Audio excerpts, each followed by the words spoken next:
Bom, pessoal, está no Seminário da Família, sei, perdão. E para a questão do perdão, a gente vai perguntar a vocês primeiro: por que a gente se ofende? Por que nós nos ofendemos?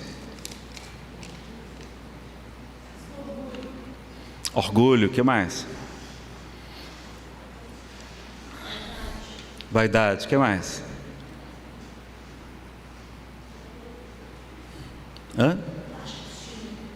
Baixa autoestima, o que mais? Porque é o seguinte, nesse seminário a gente vai perceber o quê? Que a gente só precisa perdoar porque um dia a gente se ofendeu. Mas se a gente nem se ofender, não seria melhor? Que não precisaria nem perdoar? Então como é que Jesus de Nazaré, Madre Teresa, essa turma boa aí, Gandhi, Buda, como é que eles agiam? Será que eles se magoavam? Quando perguntavam a Gandhi, não é, se ele perdoava aquela pessoa que estava lhe ofendendo, ele dizia: não perdoou, não. Mas o senhor não perdoa, o senhor prega a ahimsa, a não violência, não é, a verdade, satyagraha.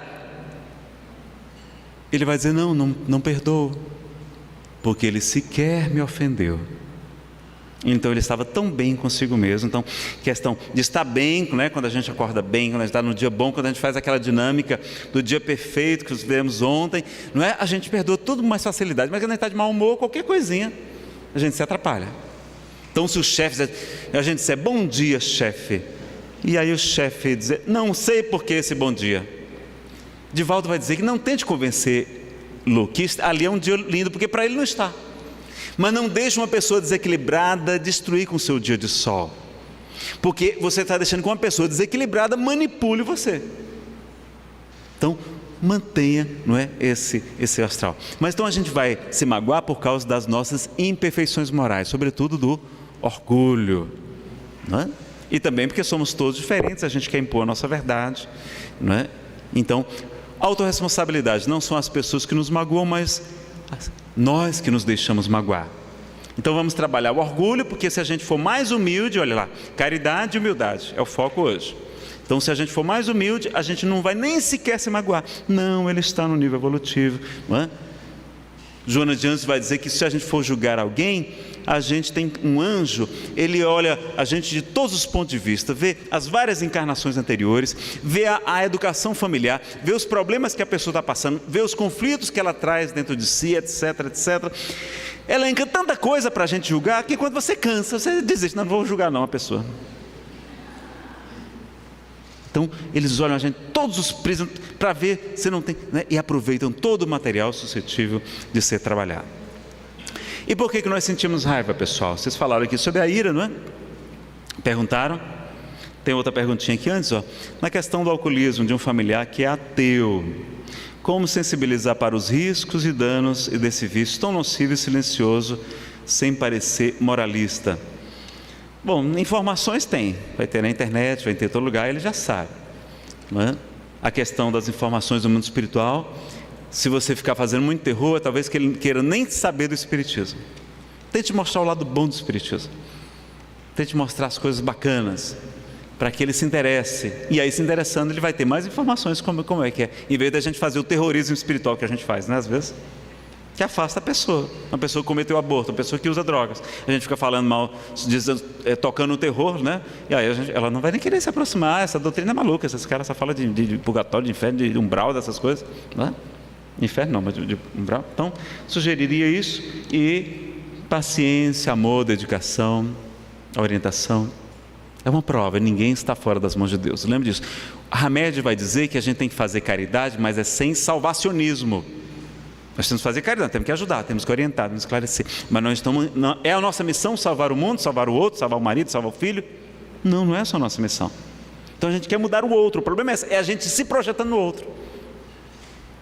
E é um problema no casamento, porque as mulheres, quando casam conosco, os rapazes, elas dizem assim: não, quando eu casar com este cabra, lá no Ceará a gente chama cabra, eu vou botar esse cabra nos eixos, nos trilhos, né? Ele vai andar na linha, olha, deixa, quando eu casar com ele eu vou botar ele na linha, não é assim que elas falam? E para a decepção das mulheres, nós, os maridos, não mudamos, nós só pioramos. Nós, ao contrário, nós casamos com as moças querendo que elas nunca mudem, e elas mudam. É uma coisa horrorosa, não fica ninguém satisfeito, né? Então a gente casa, cada um com aquela máscara, com o passar do tempo vamos tirando aquelas máscaras, e aí, nossa, cadê aquele marido que eu casei? Era apenas uma máscara que ele estava usando. Mas ele pode, né, utilizar aquela máscara de novo. Por que não podemos usar aquela máscara da gentileza, da doçura, a afabilidade, a doçura que está lá no Evangelho com o Espiritismo? Vamos usar isso, pessoal. Vamos deixar esse negócio desse puritanismo. É mais importante ser puro do que ser puritano, do que ser moralista, não é? Etc. Tá certo? Então, ter raiva é normal, mas não concebe a raiva porque faz muito mal, ensina Divaldo. É a predominância da natureza animal sobre a natureza espiritual, não é? E o que acontece? Bom, uma dica: o maridão chegou complicado, está lá chateado, estressado, vai discutir com a esposa, deixa ele desabafar. Não tente discutir com ele, está fora da sintonia. Não vai fazer pressa, não. Ele vai ficar até mais irritado. Água da paz, calado, pronto, deixa ele falar. Agora, essa energia agressiva, se a gente não coloca ela para fora, não verbaliza, ela nos adoece. Aí dá problema de infarto, AVCs, derrames, dá problema de gastrite, vários problemas. Onde você estiver mais frágil, aquela energia agressiva, né, não canalizada, aquele ressentimento mal digerido vai adoecer você, segundo esses autores dessas teses. Divaldo também fala um pouquinho sobre isso, mas Alberto Almeida fala, Francisco Espírito Santo Neto também. Então é importante a gente saber canalizar a energia agressiva. É a mesma energia agressiva da raiva. A gente pode fazer 4 coisas. A gente pode agredir quem está nos ofendendo, não vale a pena. A gente pode engolir aquela raiva e adoecer, também não vale a pena. A gente pode canalizar a energia da raiva para o bem. Então ela pode se transformar em garra, em determinação, em coragem e em força de trabalho. Dizem que Chico Xavier canalizava a sua energia agressiva toda para o trabalho, por isso também ele produziu tanto. Então a gente pode usar essa energia, porque a gente precisa ter garra. Qual é o espírito superior que não deve ter garra? Como Jesus era firme, assertivo, enfrentava os fariseus, os doutores da lei, os homens mais poderosos da sua época, ele enfrentava, chamava de raça de víboras, túmulos caiados, brancos por fora, mas cheios de podridão e de iniquidades por dentro. Ai de vós, fariseus hipócritas, eu vos digo em verdade que até as meretrizes, as prostitutas, vos precederão no reino dos céus. Porque sois semelhantes ao cachorro que come na cocheira do gado, está no Evangelho de Tomé. Nem se alimenta da forragem, nem permite que o gado se aproxime para comer. Assim sois vós, nem entram no reino, nem deixam os outros entrar. Os fariseus, doutores da lei, batem a porta do reino dos céus no rosto dos homens, mas eles próprios não entram sequer. Os fariseus, doutores da lei, sentam no trono de Moisés, por isso vocês devem obedecê-los. Fazei o que eles dizem, mas não façais o que eles fazem, porque eles não praticam o que eles pregam. Era só discurso. Gerava sentimento de culpa nas pessoas, pousava nas praças públicas de santos e puritanos, mais de 600 rituais de purificação da orientação do povo judeu. Sacrifícios, cobravam para vender os animais do templo, exigiam a moeda do templo, tinham os cambistas, extorquiam o povo na época da Páscoa. E Jesus, com muita raiva, com muita agressividade, tira aquele povo que estava explorando. Uma pomba que varia, por exemplo, um AC naquela época, agora estava sendo vendida por 10, porque todos os judeus devem ir para Jerusalém na época da Páscoa.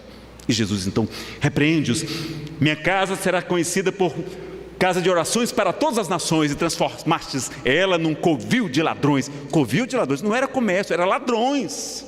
Eram especuladores, os cambistas estavam aproveitando. A pessoa vinha de muito longe, com um pouquinho de dinheiro, etc., contado, com um animalzinho, a pomba. Quando chegava lá, o sacerdote: esse pássaro não serve. Olha, tem esse defeitinho aqui, está vendo? Agora, se você quiser, aqui nós temos os animais do templo. Os animais aqui estão sadios, homologados, né? Diríamos hoje, homologados aqui pelo sumo sacerdote. E quanto custa essa pomba de R$1, de um asse? Essa aqui é 10 asses. Não era para Jesus ficar revoltado, não? Porque se o hebreu não fizesse o sacrifício, ele não expiava os seus pecados, ele ficava impuro, ficava como pecador. Jesus tem que chamar a atenção desse povo. A passagem de Tomé é só da cocheira, o resto tudo está nos evangelhos tradicionais, está em Mateus também, tá? Então é importante conhecer o Novo Testamento, para a gente conhecer esse Jesus. A gente acha que Jesus era só o meigo, rabi da Galileia. Era também, com os pecadores, com as pessoas arrependidas, com as pessoas simples, com os humildes. Mas com quem tinha muito conhecimento, ele era firme, ele era corajoso. E aquilo era amor. E aí a gente compreende a expulsão dos vendilhões. Não é vendedores, é vendilhões. É covil de ladrões. Covil é toca de raposas, de onças, não é? Então, vejam como é que está no Evangelho. Então, a gente tem essa consciência da energia agressiva. Então, a gente verbalizar, canalizar a energia. Então, a mulher deixa o maridão desabafar. Vai fazer bem para o seu fígado, etc. E quando mais tarde, 3, 4 dias depois, quando ele está bem, está tranquilo, está feliz, o time está ganhando, satisfeito, né? Ganhou, recebeu o dinheiro, o ordenado está lá na conta, não gastou todo ainda e tal. Aí você chega lá, maridão, você falou aquilo, não falou? Pois eu não admito que você proceda desta maneira. Isto não é correto por isto, por aquilo outro. Verbalize a sua energia agressiva. Se você fica acumulando a sua raiva, você adoece. E por isso, naquele livro A Doença como o Caminho, de Thor Deflesen e Rutger Dolk, eles vão dizer que uma das possíveis causas para a depressão é a agressividade reprimida. A gente não saber lidar com a energia agressiva. E aí a gente quer ser bonzinho, quer agradar a todos. Na sociedade patriarcal, as mulheres muitas vezes dizem não, baixam a cabeça. E aí adoecemos. As mulheres têm muito mais depressão do que os homens. Além da questão hormonal, né? Questão hormonal, depressão pré-parto, pós-parto, etc. Ok? Então a raiva é uma emoção útil e necessária que precisa ser bem canalizada. Impõe limites, aprenda a dizer não. Psicólogo maior dizia, posso dizer seja sim, sim, não, não, também com o maridão. Não nos deixemos manipular, não é? E a vingança compensa, pessoal? Não. Existe a justiça divina. Pelo contrário, a gente tem que orar pela pessoa, porque a gente sabe que a difícil vai acontecer e que vai ser difícil. Então, a gente tem que estar numa condição de amor, de caridade com aquela pessoa. Então, tem todas as mensagens de Jesus aí, não é? Ele vai nos dizer que vos digo em verdade, que dali não saireis enquanto não houverdes pago até o último ceitil, até o último centavo. Não tem como escapar, não é? Então, a gente sabe disso. E ele vai nos falar que bem-aventurados, felizes os que têm de ser de justiça, porque serão saciados. Então, fale isso para o seu obsessor, para o seu, não é? Não adianta a vingança, porque ela vai acontecer de uma maneira ou de outra, e eles estão só se comprometendo diante da lei de Deus. Estão sendo os instrumentos desnecessariamente. A semeadura, mas a colheita é obrigatória, e porque não devemos julgar. Não julgueis, a fim de que não sejais julgados. O perdão, o sacrifício mais agradável a Deus, diz o capítulo 10, item 8 do Evangelho segundo o Espiritismo. Felizes os misericordiosos, porque eles próprios obterão misericórdia. Olha quantas passagens Jesus falando do perdão. Amai os vossos inimigos, não é? O perdão, segundo a psicologia profunda, não é esquecer o mal, não. Perdoar é não retribuir o mal com o mal, ensina Joana de Ângeles. Então a gente vai aprender a dar a outra face. A outra face do mal é o bem. E o bem, então a gente vai estar sempre fazendo bem para aquela pessoa e um dia ela vai reconhecer. Curioso que a sogra da minha mãe, a avó do meu pai, não aceitava o casamento. E ela vai ficar firme com as suas orações, ajudando minha avó, não é? Levava a cesta básica para ela, visitava e tudo. Chega um ponto, ela vai dizer: Glaucineide, você é a melhor amiga que eu tenho. Você é como se fosse uma filha para mim. Gostava mais da mamãe talvez do que do papai. O que o amor, meus amigos, consegue. É como aquela historinha do poder do amor. Dizem que uma jovem casou com um rapaz e foram morar no Oriente. E lá havia a tradição de que a sogra é que manda na casa, e todos moravam juntos. E a nora então tinha que obedecer tudo que a sogra falava. E a sogra era complicada mesmo. E o casamento ela já não suportava mais. Ela disse: eu me mato, eu tenho que matar essa mulher, não suporto mais. Foi até a um local onde vendia veneno. Contou a história e o homem lhe disse: uma mulher dessa, isso é uma jararaca, isso é bom que morra mesmo. Leva esse veneno aqui, você coloca algumas gotas no café da manhã dela, e depois de algum tempo ela vai desencarnar sem que ninguém descubra. Agora tem um detalhe: você tem que tratar muito bem a sua sogra. O remédio só funciona assim, e é bom porque ninguém vai desconfiar. Ela disse: você tem certeza que tem que tratar bem? Tem, é o único jeito, senão não funciona. Não, se for para me livrar daquela peste eu faço. Aí foi. Aí começou a dar o remédio e começou a tentar agradar a sogra. Aí começou a conversar com a sogra. Começou a levar a sogra para passear, não sei o que, para ir para o shopping. Sogra adora shopping, pessoal. É uma coisa impressionante. E tal, e conversando aquela coisa. Daqui a pouco ela volta lá na quitanda: meu senhor, por favor, me venda um antídoto para aquele veneno, porque aquela sogra hoje é minha melhor amiga. Ele sorriu e disse: não se preocupe, o que eu lhe vendi não era veneno, era apenas vitaminas para a sua sogra, porque eu sabia que com a vitamina do amor, você a conquistaria. O amor, meus amigos, é a força mais poderosa do universo, diz os Espíritos. É o amor de Deus que sustenta as galáxias, que mantém a união dos átomos. Se a gente investir no amor, ele um dia vai florescer, vai frutificar. Não desistam jamais do amor. Então, a gente sabe, quem é feliz não agride, o ofensor está enfermo, está doente, infeliz. Talvez esteja até com aquela doença, a distimia, que é a doença do mau amor, do mau humor. Então, não perdoar é errar também, não é? A gente está na infância espiritual, então a gente sabe quantos criminosos, né? Se a gente estivesse no lugar dele, com a educação que ele teve, nascendo na condição que ele teve, será que a gente não estava fazendo a mesma coisa? Emmanuel vai dizer para o Chico Xavier, olha que coisa engraçada, nós só não erramos mais por falta de oportunidade, pessoal. Se der oportunidade para a gente apronta. Então olha que maravilha, não é? Vamos, os maus de hoje serão os bons de amanhã, ensina Emmanuel também, não é? E veja com outros olhos, tabela um trânsito lá estressado, não é? Aquela pessoa, aquele senhor, aquele idoso lá no carro, faz de conta que é seu avô, sua avó, sua mãezinha. Oh, vá com Deus, vovô, né? Deus te abençoe. Aquele menino chato, não sei o que, em algum lugar, se fosse o meu filho, como é que eu gostaria que as pessoas estivessem tratando ele? Mesmo que ele tivesse errado. Se fosse o meu pai, aquela pessoa está sendo condenada, aquele corpo, eu não queria que ele tivesse direito à legítima defesa, à oportunidade do contraditório, não tivesse, não é, respeito no seu julgamento, não fosse pré-julgado. Por que que eles não merecem? Eles são pais também, eles são mães também, todos somos filhos de alguém. Ter as lentes do amor, não é? E aí nós falamos sobre o único critério que Jesus usa para separar as ovelhas dos bodes é a caridade. A caridade na visão espírita está lá, nós colocamos em amarelo, o que é que está escrito ali? Fora da caridade não há o quê? Então fora do perdão?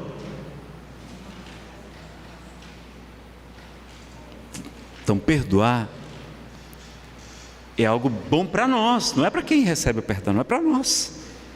A gente já se alivia, deixa de adoecer. Tem pesquisas mostrando que pessoas que guardam mágoas têm mais chance de desenvolver câncer de mama e outros tipos de neoplasias.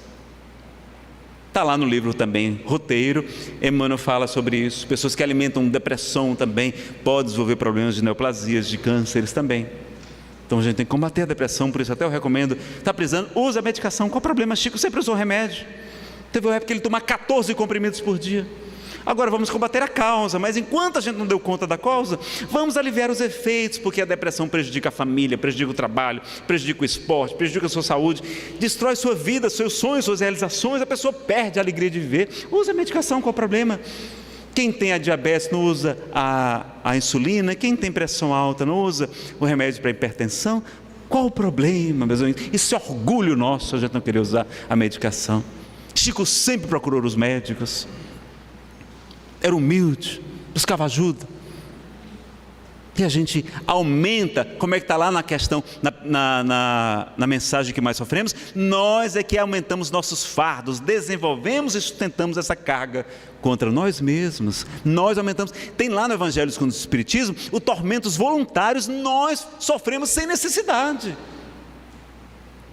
Nós aumentamos, ampliamos o sofrimento da gente, por nossa própria responsabilidade. Não estava na programação reencarnatória. Tormentos voluntários, a gente que desenvolve. Então, perdão de todas as ofensas, inclusive também as nossas. Então, o auto perdão é fundamental. Quem puder assistir essa palestra depois, assista, é muito bonita, muito terapêutica também. E olha como é que está no Evangelho de Jesus. O Espírito São Meu Lucas Nazareno, Jesus é maravilhoso. Agora, no perdão, ele é muito enérgico. Ele é muito rigoroso no perdão. Olha algumas, eu vou trazer só algumas aqui, as principais que vocês conhecem. Olha como é que está escrito lá: bem-aventurados os misericordiosos, porque eles próprios obterão misericórdia. Bem-aventurados os brandos e pacíficos, porque eles herdarão a terra. Misericórdia quero e não sacrifícios. 2 vezes ele vai dizer em Mateus, é a única passagem que eu vi repetida, Jesus repetindo a mesma frase: misericórdia quero e não sacrifícios. Perdoai 70 vezes 7 vezes. Amai-vos uns aos outros, como eu vos tenho amado. Perdoai para que Deus vos perdoe. Pois se não perdoardes aos homens, também Deus não vos perdoará os pecados. Perdoa as nossas dívidas, né? Está lá na oração dominical, no Pai Nosso, a única prece que Jesus ensinou para a gente, que a gente não sabe orar, a gente não faz prece para Deus, a gente tem que fazer prece para Deus, pessoal. Jesus ensinou prece para Deus. Pode orar para Jesus? Pode, mas o ideal é fazer para Deus. Como é que estão a coletânea de preces espíritas lá no capítulo 28 do Evangelho segundo o Espiritismo e capítulo 29? Acho que é 28, né? É prece para Deus, porque tem gente lá que não é cristão. Na Sociedade Parisiense de Estudos Espíritas viam cristãos, viam judeus, viam pessoas ateus. Então era prece para Deus. Você pode pedir para o intermediário? Pode, mas não é melhor falar com o chefe logo. A gente tem que buscar essa comunhão, como está lá na mensagem de Paulo no Livro dos Espíritos, gravitar em torno da unidade divina. Eis o grande, objetivo. E a gente fica gravitando em torno do nosso ego. Aí a gente fica pedindo ajuda, doutor Bezerra. Não, vamos pedir ao nosso Pai, vamos desenvolver esse canal, essa linha direta, ter essa consciência, nós somos os seus filhos, Ele que é o nosso Pai. Vamos falar com quem manda. Ele, então atenda aquele menino ali, pronto, aí manda os seus emissários, não é? Então está lá, não é? Pai nosso que estás... Aí ele vai dizer, perdoa as nossas dívidas, é dívidas mesmo, não é só ofensas não, porque é dívida porque a gente sabe das encarnações. Do mesmo modo que tenhamos perdoado os nossos devedores, é do mesmo modo. A gente está lavrando a nossa sentença, segundo a gente não perdoa. E aí, para a gente concluir, a parábola do credor incompassível, que significa sem compaixão, não é? Vocês conhecem essa parábola, não é? Havia um rei muito rico que manda prestar contas com seus servos, e um deles devia 10.000 talentos. 10.000 talentos, pessoal, Richard Simonetti vai dizer que são 72 quilos de ouro, a preço de hoje, ou da época que ele fez esse cálculo. Era muito dinheiro, milhões de reais, uma mega sena. Aí chega lá, na hora de prestar contas, ele se ajoelha, lança-se aos pés do seu rei, vai dizer, Senhor, tende paciência, pieda-te de mim, que eu te pagarei toda a dívida. Mas o que é que o rei faz? Ele era tão generoso, extremamente generoso, que perdoa integralmente, ele perdoa toda a dívida, só porque ele pediu. Ele sai dali feliz, mas indo para a sua casa encontra um subservo, que ele devia apenas 100 dinheiros, um dinheiro ou um denário, era um salário mínimo por dia, era uma diária de salário mínimo por dia, uma merreca, e naquele tempo era muito baixo, o salário mínimo melhorou muito.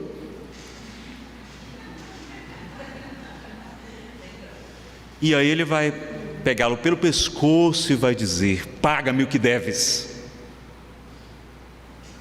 E o seu subservo, do mesmo modo que lhe houvera feito perante o rei, se ajoelha, lança-se-lhe aos pés e diz, Senhor, apieda-te de mim, tende paciência, eu te pagarei toda a dívida.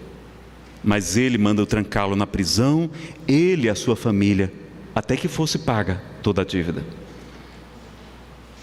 Os outros servos, vendo o que se sucedera, vão conversar com o rei, que manda chamá-lo e vai dizer, servo mau, eu te perdoei de uma dívida tão grande, porque não foste tu capaz de perdoar o teu irmão que te devia tão pouco.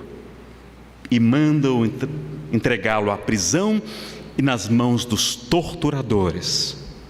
E Jesus complementa, assim vos fará o meu Pai, se não perdoardes do fundo do coração o irmão que peque contra vós. Assim vos fará o meu Pai, se não perdoardes do fundo do coração o irmão que peca contra vós. Mas como é que é o nosso perdão? É egóico. Ego. Não, olha, não, eu estou perdoado, não tenho nada com ele não. Olha, a justiça divina vai dar um jeito nele. Mano, pode deixar, até é pena. Então eu entreguei nas mãos de Deus, não é assim que a gente fala? Não perdoa. A sombra que o outro reflete da gente ainda nos incomoda muito. A gente não perdoa. Então é perdoar de verdade. Não é perdoar, não, eu vou perdoar para ser perdoado. Também, Jesus pede até para fazer isso. Mas o ideal mesmo era perdoar porque é o correto. O perdão altruísta mesmo. mas a gente não sabe perdoar. E no momento mais difícil talvez, e no momento derradeiro da cruz, Jesus vai dizer: Pai, perdoa-lhes, porque eles não sabem o que fazem. Então Jesus, que era justo, né, de Joana de Cusa, morreu. E ainda vai nos ensinar a perdoar a todos os ultrajes que ele passou. Ele não ensinou somente, não. Ele viveu o perdão. Então vamos enfrentar esse desafio de perdoar a nós mesmos também, de perdoar aos nossos entes queridos, aos nossos familiares, aos governantes do nosso país, do nosso planeta, os nossos parlamentares. Vamos perdoar. Vamos chamar a atenção? Vamos. Perdoar não é ser conivente com o mal, não. Mas a gente não vai ficar contra a pessoa, contra o nosso filho. Vamos abandonar o nosso filho, mandar ele para fora de casa, quando ele mais precisa da gente? Não, a gente vai ajudá-lo. A gente vai ficar contra o ato, mas a gente não vai ficar contra o nosso filho, contra a pessoa, contra o senador, contra fulano, contra Beltrano. Não, a gente vai ficar contra o erro. Temos que aprender a separar uma coisa da outra. É uma coisa transitória. No livro Consolador, Emmanuel vai dizer que o mal, a rigor, não existe. Na contabilidade divina, é uma coisa tão minúscula que logo vai passar. E todos esses homens com essa capacidade, com essa inteligência que eles já desenvolveram, eles têm condição de produzir muito bem ainda. Vamos ajudar o nosso país com as vibrações positivas. A gente vive nessa lamentação coletiva, nesse pessimismo generalizado. Está lá no item de obras póstumas, telegrafia do pensamento, fotografia do pensamento, que é a memória, mas na telegrafia, que é a transmissão, Allan Kardec dissertando, dizendo que se nós soubéssemos a responsabilidade dos nossos pensamentos, nós seríamos muito mais cautelosos, que nós influenciamos o nosso redor com os nossos pensamentos. E está o Brasil hoje todo mergulhado nessa depressão e nesse pessimismo que vai agravando cada vez mais essa depressão. Então a gente lembrar da esperança, da fé, do otimismo que a gente precisa desenvolver nessas horas, para que não sucumbamos todos no momento mais difícil ainda.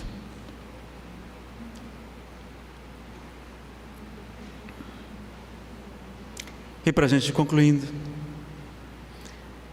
a gente falou de fora da caridade não há salvação.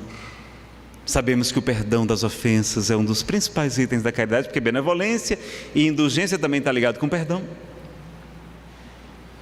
E olha o que é que Paulo aos Coríntios vai nos ensinar. Ainda que eu falasse todas as línguas dos homens e a língua dos anjos, se eu não tiver caridade, seria como o bronze que soa e o símbolo que retine.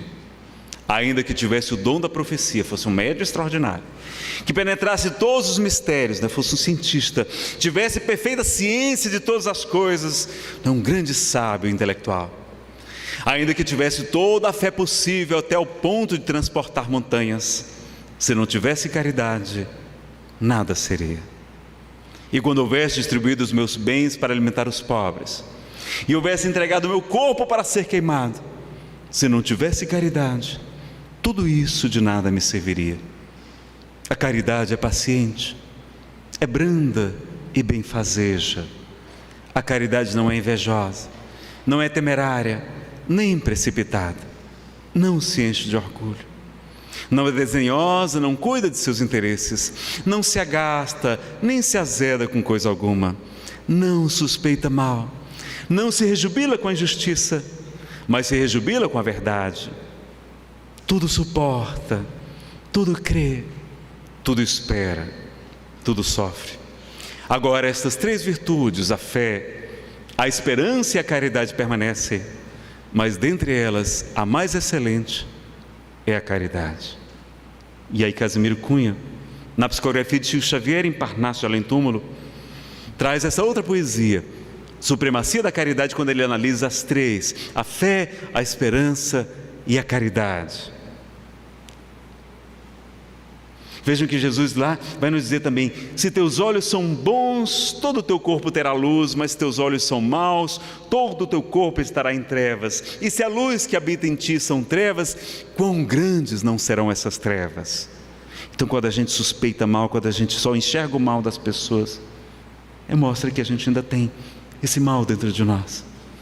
Então, a gente ser até um pouco ingênuo é bom, é claro, mas a gente tem que ser manso como as pombas, mas prudentes como as serpentes, cautelosos como as serpentes.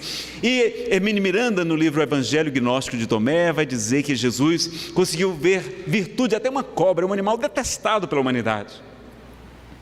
E vai analisar dizendo que as cobras, elas não têm membros, não têm braços, não têm pernas, elas se deslocam com dificuldade se arrastando pelo solo. E se não fosse o seu veneno, e muitas cobras não têm veneno, elas seriam extremamente indefesas.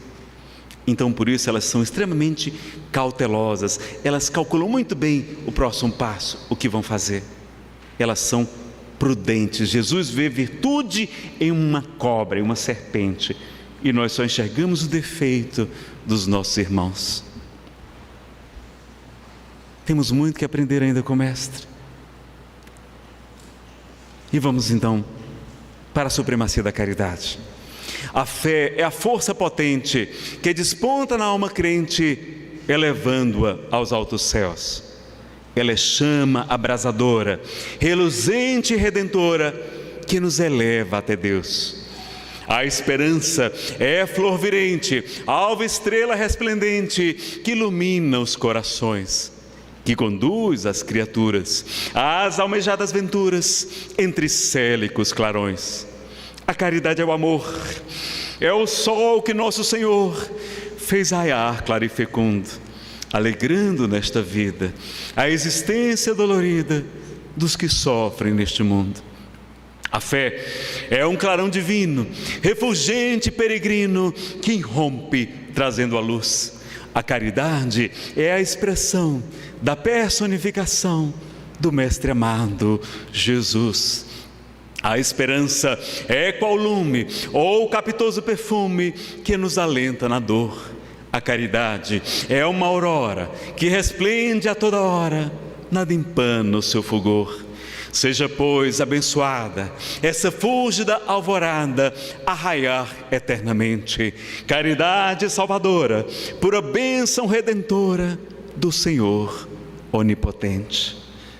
E para a gente concluir, um vídeo de alguém que viveu a humildade e a caridade, o discípulo amado de Jesus. Ele volta para nos ensinar o caminho para a salvação. Vocês encontram esse vídeo num DVD. Isso, obrigado, apaguem todas as luzes. É o mais fiel às biografias que eu conheço, chama-se Clara e Francisco. Vocês encontram em livrarias católicas.